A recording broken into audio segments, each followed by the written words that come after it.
Salut les gens, bienvenue sur la chaîne All Passion et bienvenue dans le sud. Aujourd'hui une nouvelle vidéo du jeu The Quest édité par GameZone Miniature et on va en finir avec ce sachet numéro 3 qui contient encore les 4 zombies. Un zombie femme de ménage, un zombie bouffon, un zombie soldat et un zombie bourreau. Et comme d'habitude je vais te présenter les figurines, te les montrer en gros plan pour que tu vois tous les détails si tu n'as encore pas reçu ta boîte de base, te montrer comment les assembler s'il y a besoin de les assembler, t'en montrer la peinture façon tabletop que je vais effectuer en te montrant à chaque fois les matériels ou matériaux que je vais employer, et je t'invite toujours à aller voir la description de la vidéo où je te mets tous les liens vers tout ce que j'utilise et notamment aussi des codes promo dont tu peux bénéficier avec des codes de réduction de tout ce que je peux te présenter sur la chaîne. Et ben c'est parti pour ces 4 zombies.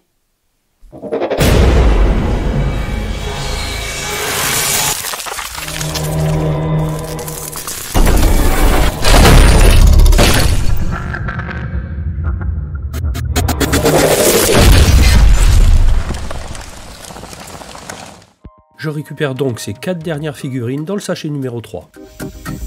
Le zombie bouffon,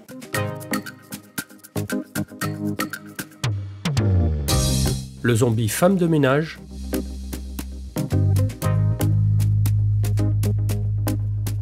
le zombie bourreau et le zombie soldat dont il faudra assembler une pièce. Il n'y a donc qu'une seule figurine à coller. Comme d'habitude, je commence par examiner les figurines et à éliminer tous les résidus de moulage à l'aide d'une pince coupante, d'un scalpel et d'un ébarboir.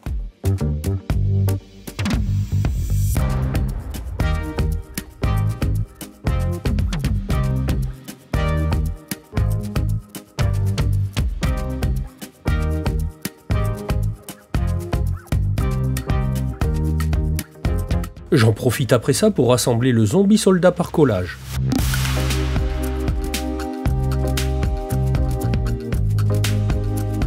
Et je prépare les figurines pour leur sous-couchage.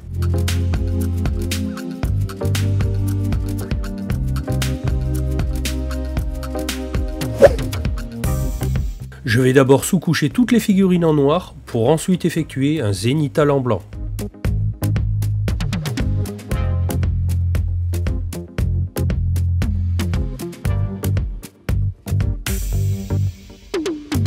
Et j'utilise cette fois-ci du Guilliman Flèche pour faire la peau de ces zombies.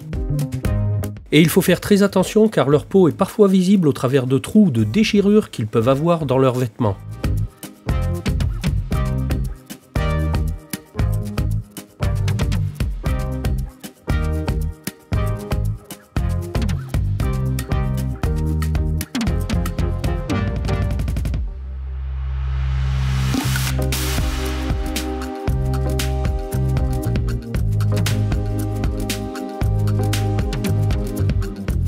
Comme c'est le cas par exemple pour ce bourreau.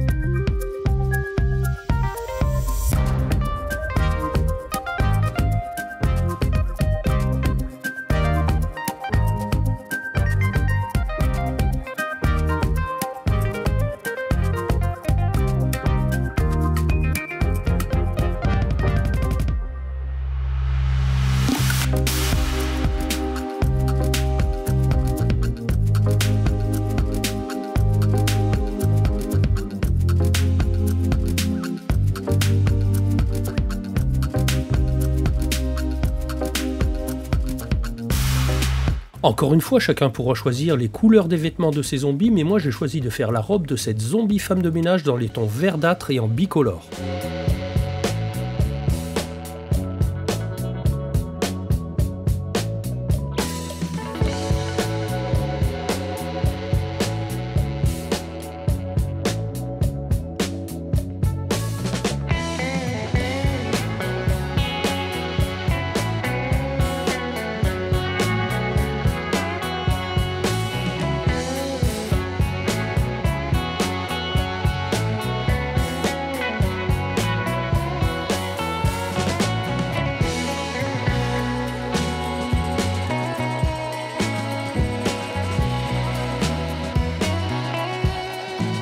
Je fais néanmoins son jupon en Skeleton Horde, ainsi que sa coiffe.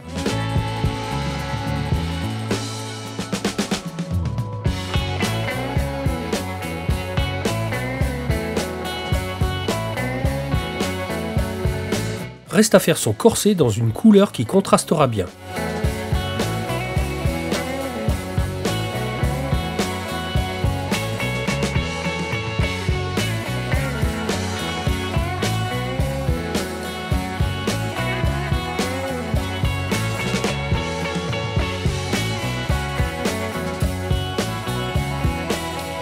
Les lacets de ce corset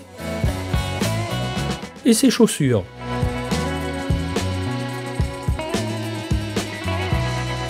Et je termine par son trousseau de clés.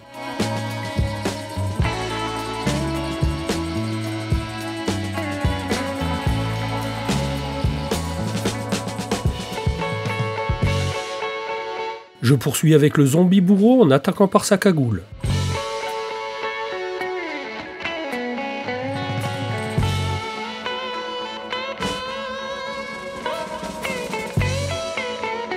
Puis par le manche de sa hache. Et le pagne en cuir qu'il a par-dessus son pantalon.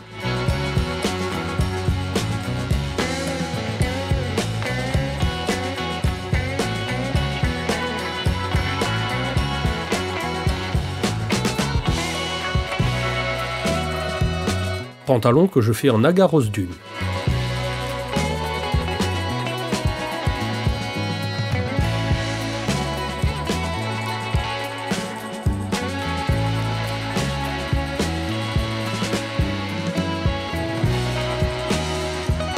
Je fais à présent sa ceinture et le holster de son couteau.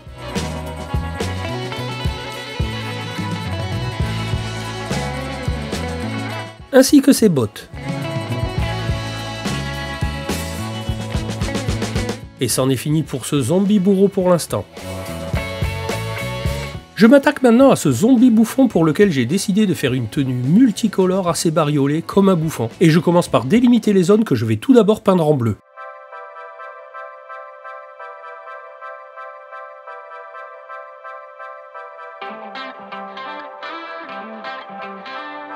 Il faut choisir judicieusement les autres zones pour pouvoir par la suite alterner les couleurs. Et je fais en jaune certaines de ces autres zones.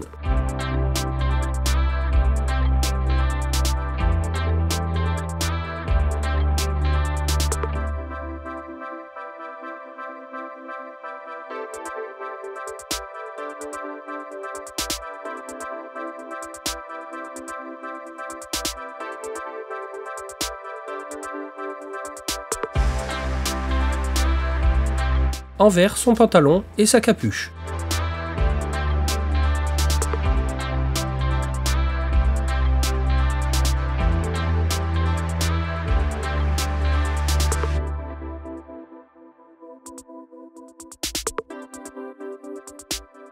En gros, le reste de son habit.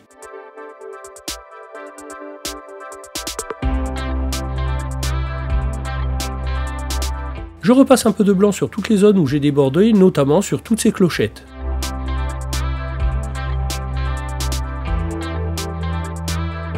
Je fais le bas de son bonnet en rouge.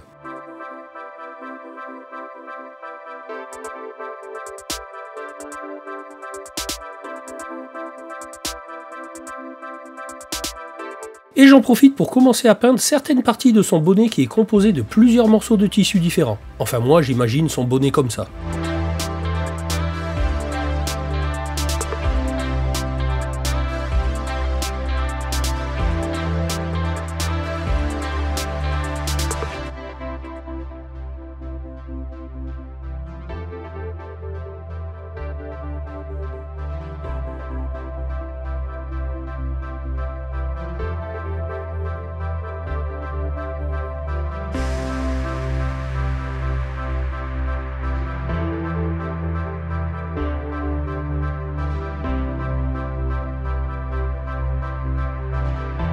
Et puisque c'est un bouffon, je choisis de lui faire une chaussure marron et une chaussure noire.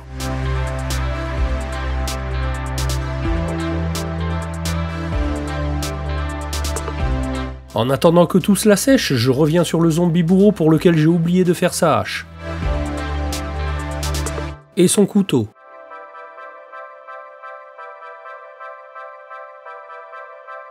Je reviens à présent sur le bouffon pour lui faire tous ses grelots.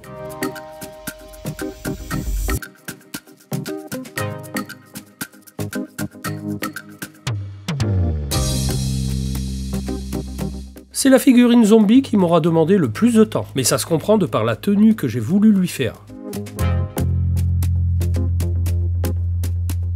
Je m'attaque maintenant au dernier zombie, le zombie soldat, en commençant par regarnir en Gulliman Flèche les endroits où on peut voir sa peau à travers les trous de sa tenue, et certaines parties que j'avais carrément oubliées.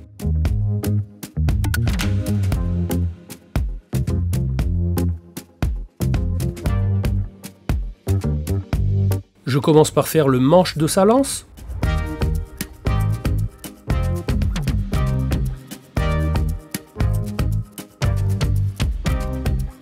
Sa ceinture.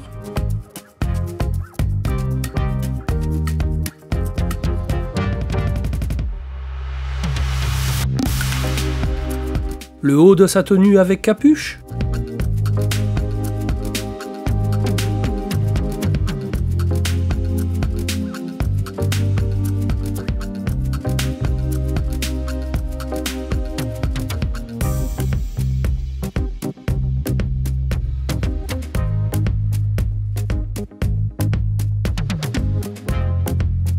Son je sais pas comment ça s'appelle, mais je trouvais sympa de peindre ça dans un vert foncé assez soutenu.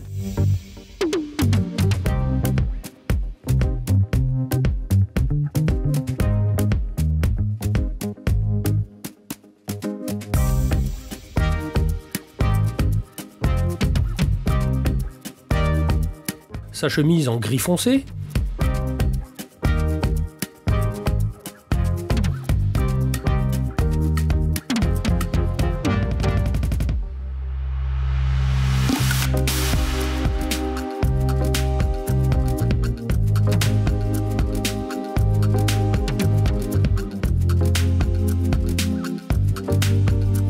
Son pantalon.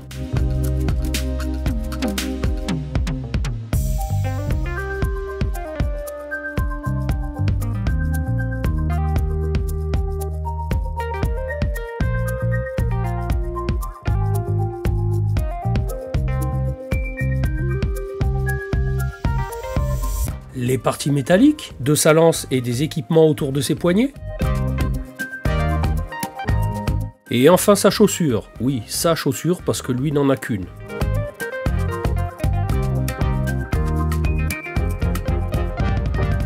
On peut à présent préparer les 4 socles pour coller les figurines dessus.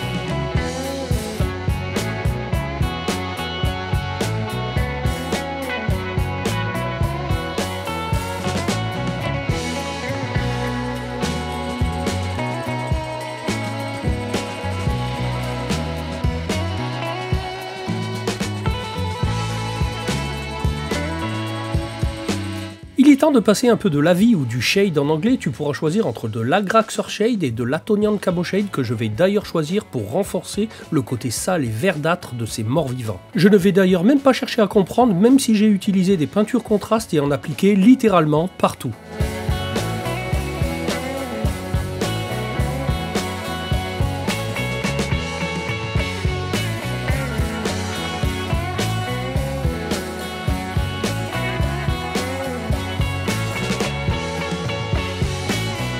Une fois bien sec, je fais les éclaircissements sur toutes les parties métalliques au Runefang Steel pour les parties argentées et en Retributor Armor pour les parties plus dorées.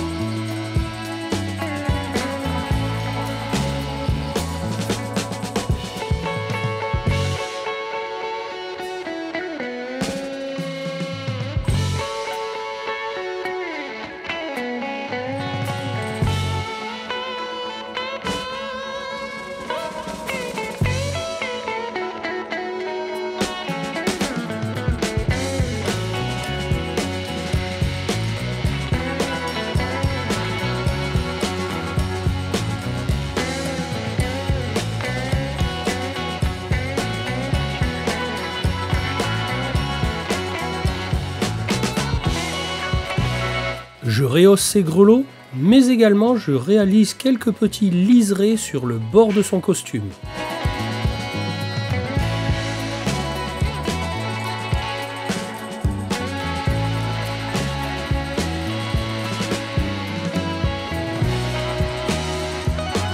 Après avoir mis une touche de blanc dans leurs yeux, j'y ai appliqué du Tesseract Glow. Je suis désolé de ne pas t'en montrer les images parce que j'ai été mal cadré. Mais une fois fait, il est temps d'appliquer du sang frais sur tous ces zombies et comme je te l'ai expliqué dans la dernière vidéo, je te conseille de vernir tes figurines avant d'appliquer cette touche finale de sorte à garder la brillance de ce sang frais.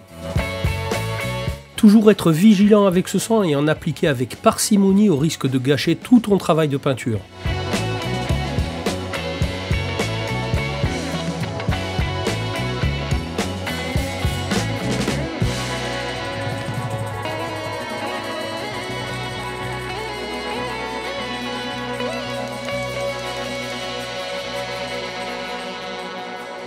Allez, je te montre le résultat final sur le plateau tournant.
Bon ben voilà les gens pour ce qui était du traitement des 4 zombies contenus dans ce sachet numéro 3. D'ailleurs on en a fini avec ce sachet numéro 3 qui contenait au total 10 personnages ennemis, je te rappelle, 4 squelettes, 2 momies et ces 4 zombies dont on vient de les traiter en peinture. Alors une nouvelle fois, j'espère que la peinture que je t'ai proposée façon tabletop, encore une fois, je te répète, ça t'aura inspiré, ça te donnera des idées. Bien sûr, tu es libre de pouvoir les peindre comme tu veux. Je ne fais que te suggérer mon propre schéma de peinture pour t'orienter au mieux pour peindre ce type de figurine. Donc, j'espère que tu auras eu cette inspiration, que ça t'aura peut-être donné des idées. En tout cas, si le contenu de cette vidéo t'a aidé à trouver de l'inspiration pour peindre toi-même tes propres figurines, je compte sur toi pour me le témoigner avec un petit pouce, à me le dire dans les commentaires, ça fait plaisir, à partager la vidéo sur tous tes réseaux, à t'abonner à la chaîne si c'est pas déjà fait, et surtout d'activer la petite cloche avec toutes les notifications si tu veux être informé de la sortie de mes prochaines vidéos, que tu peux toujours aller checker mes anciennes vidéos, tu pourras trouver ça utile, divertissant, enrichissant, et moi je te dis à bientôt pour une prochaine vidéo. Allez, salut les gens.